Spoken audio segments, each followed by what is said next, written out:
It was the kind of Saturday afternoon California is famous for. Warm sunlight poured down over perfectly trimmed lawns, the hum of conversation floated through open doors, and the faint clink of wine glasses carried across the neighborhood. The air smelled faintly of grilled salmon and blooming jasmine. It was the kind of day that looked picture perfect from the outside. Inside the Lawson home, people were already gathering on the back patio. Sophie, my only daughter, was in her element. She had invited her colleagues from the law firm where she worked, a handful of Andrew's golf buddies, and a few women from the neighborhood yoga studio. She stood at the center of the group with a cocktail in hand, her laugh too sharp, her gestures too wide, as though she had to constantly prove she belonged. I, Margaret Lawson, stayed in the kitchen, where I had learned to stay. My apron was dusted with flour, and my hands still carried the faint warmth of the oven. I had just pulled out a tray of shortbread cookies, the kind my own mother once taught me to make when I was no older than Sophie's little boy is now. I arranged them carefully on a silver platter, straightened my shoulders, and carried them out to the patio. The backyard was buzzing with chatter. I caught Andrew's eyes as I stepped outside, but he gave me only the smallest polite smile before looking away. His silence had always been his armor. "Cookies, everyone," I said softly, holding out the tray with the same careful grace I once used when hosting dinners with my late husband, Daniel. Some of the guests reached for them out of politeness. One woman even took a bite and murmured that they were delicious. I thought just for a moment that maybe this time I wouldn't feel invisible. But then Sophie chuckled, tilting her glass toward me, as if I were part of the decor. "Oh, she just kinda stays here," she said. The words were casual, tossed like crumbs, but they landed like stones. A few people laughed nervously, unsure if they should, while others looked down into their glasses. No one corrected her. No one said a word. I stood there, smiling weakly, pretending my hands weren't trembling under the weight of the tray. I lowered my eyes and caught Andrew avoiding my gaze, staring instead at the condensation on his drink. I turned without a word, walked back into the house, and placed the tray on the kitchen counter. For the rest of the evening, I washed glasses, scraped plates, and wiped counters until they shone. By the time the last guest left and Sophie's heels clicked up the stairs, the kitchen looked spotless. Andrew passed by me on his way to bed, mumbling, "Thanks, Margaret." Not Mom, not even mother-in-law, just Margaret. And in that single moment, I realized I had become a guest in my own family. 3 days later, I found myself alone in the kitchen again. The morning was quiet, the kind of quiet that presses down on you, making you notice the hum of the refrigerator and the tick of the clock above the sink. I reached into the cupboard for my favorite mug, the one with fading blue flowers painted on the side. And in my clumsy haste, I brushed against a tall glass resting on the drying rack. It tumbled down and hit the tile floor with a sharp crash that echoed through the whole house. The sound was louder than it should have been, like a gunshot in the silence. "Damn it," I whispered under my breath, kneeling down to gather the shards. My fingers carefully picked at the jagged pieces, the edges biting against my skin. That was when I heard footsteps. Sophie stormed into the kitchen, her heels striking the tile like gunfire. She froze in the doorway, eyes narrowing at the broken glass on the floor. "What did you do now?" she barked, her voice tight with irritation. I'm so sorry," I stammered, still crouched on the ground. She held up a hand, slicing the air. "Stop, just stop." I froze, a shard still in my hand. "You should know your place," she said, her tone sharp enough to cut deeper than any glass. "Don't think you have a right to be here." I looked up at her, my throat dry. "Sophie, I'm your mother." Her lips curled in something that was half smile, half sneer. "You think that matters?" I tried again, softer this time. "This is my home too. I planted the garden. I built this with your father." "Lord, no," she snapped, pulling her phone from her back pocket. "You think just because you're old, you're entitled to something? You think cleaning crumbs and boiling soup makes you useful?" My hands trembled as I rose to my feet, glass shards clinking in the dustpan. I didn't mean "I swear to God," she hissed, her thumb hovering over her phone screen. "If you don't get out of this house right now, I'll call the cops." I stood frozen. For a split second, I thought she was bluffing, until I heard the dial tone, until I saw the phone pressed to her ear. "Yes," she said calmly, into the receiver. "I need to file a trespassing report." Her words sliced through me like a blade. I didn't wait to hear the rest. I walked past her, out the back door, barefoot on the cold stone patio. The rosemary and daisies I had planted swayed in the soft breeze. For the first time in years, I saw the truth with cruel clarity. Sophie didn't see me as her mother anymore. She saw me as an obstacle, a burden to be erased. And that day, standing under the California sun, I felt something inside me break, and something else awaken. That night I could not sleep. I lay in the narrow bed of the guest room, staring at the ceiling fan turning slowly above me. Sophie's threat still echoed in my ears, her voice sharper than the glass I had swept from the floor. And so my mind wandered back to a time when everything was different, when a house was more than walls and keys, when it was hope. It was the spring of 1980 when Daniel and I first stepped into the old Victorian on Maplewood Street. The shutters were chipped, the lawn patchy with weeds, and the floors creaked with every step. The realtor had apologized for the peeling paint and outdated kitchen, but Daniel only smiled.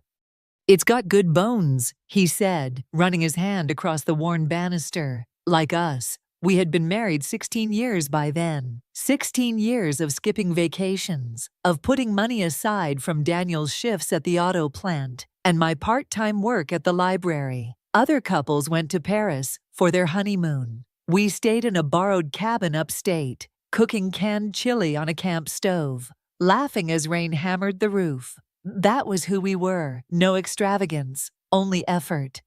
We bought the house that day, and slowly, we turned it into a home. I can still see us in the living room, Daniel balancing on a ladder in faded jeans, humming old country songs as I painted the walls. 6-year-old Sophie danced barefoot across the drop cloth, her pigtails bouncing as she spun in circles. Daniel warned her to be careful, or Mama might paint her instead of the wall. She giggled so hard she almost fell. We had so little, but the house was filled with warmth. Hand-sewn curtains in the kitchen, homemade Halloween costumes stitched at the dining table, dinners eaten on the porch as the sun sank behind the trees. That house carried our laughter, our tears, our dreams. It was the witness to birthdays, scraped knees, and nights spent worrying about bills. And when Daniel got sick in 2006, the house carried us through that too. We turned the den into a bedroom when stairs became too much for him. I spoon-fed him soup, rubbed his back through the worst nights, and held his hand until the morning light slipped through the blinds, and he slipped away. I stayed in that house for 5 years after his passing. Every corner whispered his presence. Sometimes when the wind rattled the windows, I swore I could hear him humming again. So when Sophie suggested I move in with her, she said it was for my own good. But even then, even when I packed my memories into boxes, I never gave away the deed. It remained in my name, always. At first, moving into Sophie's house seemed like the right choice. She greeted me with tea. Andrew helped set up my bookshelves. And for a brief moment, I thought maybe this was a second chance at closeness. Maybe I would no longer eat alone, no longer listen to silence that felt heavier than stone. But over time, the small gestures of welcome turned into rules. It started with little things. "Mom, don't boil garlic. It lingers." "Could you avoid frying food during the week? It makes the house feel greasy." Then came the curfews. "We're trying to keep a calm routine, so maybe you should stay in your room after 9. I adjusted. I complied. I folded my slippers neatly by the door. I swept up after myself twice instead of once. I kept my television volume so low I could barely hear it. I told myself these were compromises, not sacrifices. But the rules multiplied. No guests. No laundry drying outside. No garden pots on the patio, because they cluttered the aesthetic. It was as though my presence was something to be trimmed and polished until it disappeared altogether. One night, unable to sleep, I crept downstairs for a warm glass of milk. The house was dim, but I stopped when I heard voices from the living room. Sophie's voice, low but sharp. "She's just always there," she whispered. Andrew mumbled something I couldn't catch. "She drains me," Sophie continued, her words slicing the dark. "She's like emotional clutter." I stood frozen in the hallway, my hands trembling around the empty glass. Emotional clutter. That was what I had become in my daughter's eyes. Not a mother, not a woman who had held her through thunderstorms and heartbreaks. Just clutter. I retreated before they saw me, sat in my room until dawn, the milk forgotten. I did not confront her. I did not weep. I simply added it to the ledger of silence I had been keeping. Silence, I was learning, was not weakness. It was memory. It was a blade being sharpened every time she cut me with her words. Weeks later, Sophie hosted another dinner. Andrew had invited two of his colleagues, men who bragged about their investments and golf handicaps. I spent the day cooking: roast chicken, mashed potatoes, green beans sautéed with almonds. The table looked like something out of a magazine. Halfway through the meal, one man praised the food. "Did you cook this, Sophie?" he asked. Sophie laughed without hesitation. "Oh God, no. That's our resident freeloader's work." The room went silent, then filled with uneasy laughter. I smiled faintly, excused myself before dessert, and went upstairs. That night I did not cry. I stared at the ceiling, listening to the sound of my own breath, and felt something I had not felt in years, an edge, sharp and cold. It was a quiet Thursday afternoon when Sophie walked into my room, holding a sleek leather folder. She perched on the edge of the chair across from me, crossing her legs with the sharp confidence of a woman about to close a business deal. "Mom," she began, her voice too smooth. "I need a favor." I set down the laundry I was folding. "What kind of favor?" Her smile was tight, the kind that never reached her eyes. "Just paperwork. Nothing big. It's about the house." Immediately my hands stilled. "What about it?" She leaned forward, lowering her voice, as if this were some shared secret. "It would just make things easier if the house were in my name. You know, for refinancing, tax purposes, maybe equity applications. Nothing changes. You'd still live here, of course. It's just a signature." Her tone was casual, but my body stiffened. I folded a towel deliberately, buying time. "That won't be necessary," I said finally, keeping my voice calm.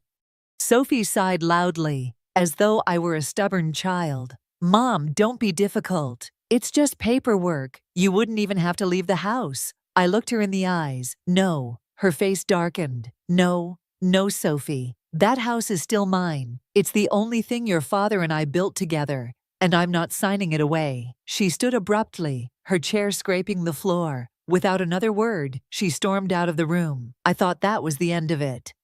I wanted to believe she would let it go. I was wrong. A week later, the phone rang. It was the bank. The man on the other end spoke with polite confusion. They had received a mortgage application connected to my property, but certain details were inconsistent. Could I verify some information? My pulse quickened as I asked him to send me the documents. When they arrived by email, my hands shook as I opened the files.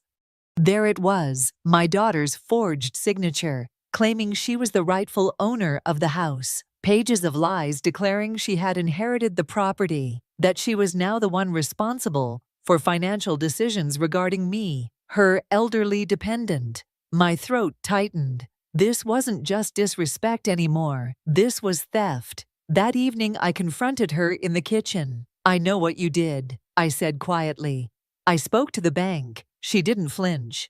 She poured herself a glass of water, took a slow sip, and then set it down. "You're not getting any younger, Mom," she said coldly. "You don't work, you don't contribute. All you do is take up space. We let you stay here." I stared at her, the glass still in my hand, and realized something I could never unsee. My daughter didn't just want me gone, she wanted everything. It was just past 3 in the morning when I finally acted.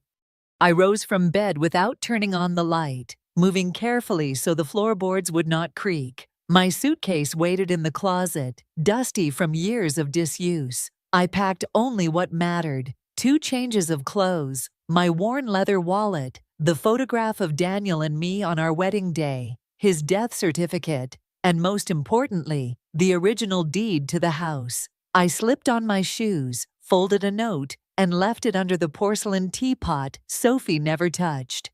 The words were simple: I don't hate you, but I will not beg for space in a home that I built with my life. Then I walked out the back door and into the cool California night. The streets were quiet, jasmine mixing with the asphalt in the breeze. I pulled my suitcase behind me, each roll of the wheels steady, final. I checked into a small roadside motel, where no one asked questions as long as you paid in cash. The sheets smelled faintly of bleach, and the flickering television whispered late-night commercials. But for the first time in years, I felt free. The next morning, I visited Henry Walters, Daniel's oldest friend and a retired attorney. His bungalow was surrounded by citrus trees, the air fragrant with lemons. When he opened the door, his gray hair sticking up like wild grass, he said, "Margaret, you look like you've been through hell." I laughed softly, the sound unfamiliar to my own ears. "I need your help." At his kitchen table, I laid out the documents: the deed from 1980, the tax receipts, the marriage certificate. He examined them with sharp, practiced eyes. "She can't touch this," Henry muttered. "The house is yours, every inch of it." "I want to sell it," I said. He raised an eyebrow. "Are you sure?" "I've never been more sure." He nodded. "Then you'll need a realtor you can trust." I already had someone in mind. Clara Nguyen, a woman in her 30s, with a reputation for working fast and fair. I remembered her as a child who came to the library after school, sitting quietly in the corner with her books. She had grown into a bright professional, and when I walked into her office, her eyes widened in recognition. "Mrs. Lawson," she said warmly, "I'll handle it myself." That evening, Clara visited the property. I waited in the car as she circled the house, taking photos, making notes. When she returned, she handed me a clipboard. "The market's hot," she said. "You'll get offers within hours, but I need your signature to list it." My hand didn't shake. The pen scratched across the paper, steady and sure. That sound, the ink on the line, was the loudest thing I had ever said to my daughter. By the next morning, Clara's listing had gone live. The photos of the house, bright living room, blooming garden, Victorian charm, shimmered on the screen as if they belonged to a dream. Within hours, her phone buzzed nonstop. By noon, she had 3 strong offers. By sunset, I had chosen the one that felt right. A clean cash offer from a woman named Diana, who told Clara she wanted a place to start fresh after a divorce. It was done. The house was no longer mine, but more importantly, it was no longer Sophie's to covet. At 8:30 the following morning, a courier knocked on Sophie's door. Inside the envelope, the notarized transfer of ownership, the termination of tenancy, and the legal requirement to vacate within 7 days. My name sat bold on the sender line. Not Mom, not Mother, just Margaret Lawson. I can only imagine the look on her face. Perhaps she read the words twice, searching for some mistake, some missing clause that might save her. But there was no mistake. The law was clear. The house she thought she controlled was gone. By noon, my phone began buzzing. Sophie called once, twice, 3 times in quick succession. I didn't answer. Then came a voicemail, her voice tight with panic. "Mom, what are you doing? You can't sell this house. We live here. Please call me back. This isn't funny." That word, we. She never once said you, never acknowledged that I had built that house from nothing with Daniel. Brick by brick, paycheck by paycheck. She had erased me from the story, and now the story had erased her. The calls kept coming. 15, then 24 by the end of the day. I silenced the phone and sipped my tea as the city lights outside my new apartment flickered like stars. By midweek, the neighbors had noticed. Cars slowed as they passed the front lawn, sprinklers hissing into silence as whispers drifted through the hedges. "She's being evicted." "No, she's squatting." "Did you hear? Her mother sold it right from under her."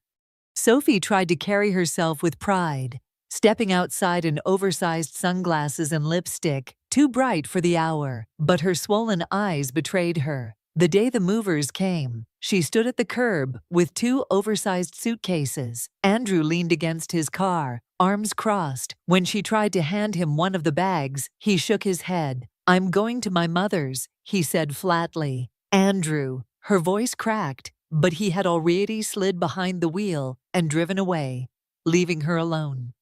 I watched from a distance as she sank to the curb, clutching her phone like a lifeline. For the first time in her adult life, she had no one to command, no one to shield her. That night around 9, there was a buzz at the gate of my new apartment. I checked the monitor. Sophie. Her makeup was smudged, her hair wild. She pressed her palms together, her lips trembling. "Mom, I'm sorry," she whispered into the camera. "Please, let me in, just for a little while. I have nowhere to go." I stood there watching her break in the glow of the streetlight, and then, quietly, I closed the curtain. The new apartment was nothing extravagant, but it was mine. Paid in full from the sale of the house, it sat high above the city, on the 24th floor. At night, the skyline shimmered like a sea of candles, the hum of traffic below, reminding me I was part of life again, not hidden in someone else's shadow. On the balcony, I kept a small row of mint plants.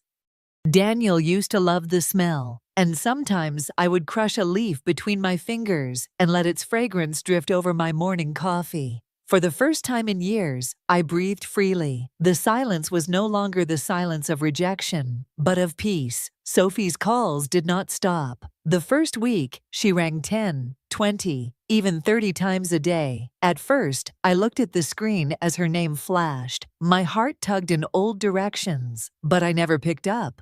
I had already said everything I needed to say with one signature. One evening, the intercom buzzed again. I glanced at the monitor, and there she was, her coat too thin for the chill, her hair tangled, her eyes swollen from crying. She clutched a duffel bag like it was the last anchor she had left. "Mom," she said into the speaker, her voice cracking. "Please, just until I figure things out. Please let me stay." For a long moment, I stood there, watching her shift from foot to foot under the harsh glow of the streetlight. She looked up at the balcony, and when our eyes met, her face lit with desperate hope. I stepped outside, resting my hands on the railing. The night air was cool, carrying the faint scent of rain. I let the silence stretch between us until it pressed on both our chests. Finally, I spoke, softly but firmly. "Don't ever think you can trick an old woman. Especially your own mother." Her lips parted, but no words came. I saw the realization flicker in her eyes, the understanding that I was no longer the woman who bent, who begged, who stayed quiet to keep the peace. I turned, walked back inside, and drew the curtain. I did not watch her leave. I did not need to. She had already lost me long before that night. Now, when I sit by the window with a cup of mint tea in my hands, I think about the journey. I think about how easily love can curdle into entitlement when gratitude disappears. I think about how silence, when sharpened by memory, becomes a weapon far more powerful than words. Here is the truth I learned. Loyalty does not mean endless forgiveness. Love does not mean surrendering your dignity. Family is not defined by blood, but by respect, protection, and kindness. For years I believed that staying quiet was a form of strength. But true strength was standing up, reclaiming what was mine, and walking away without looking back. And so I sit in my own home in peace, knowing that silence can be justice. And justice, when it finally arrives, is worth every ounce of waiting.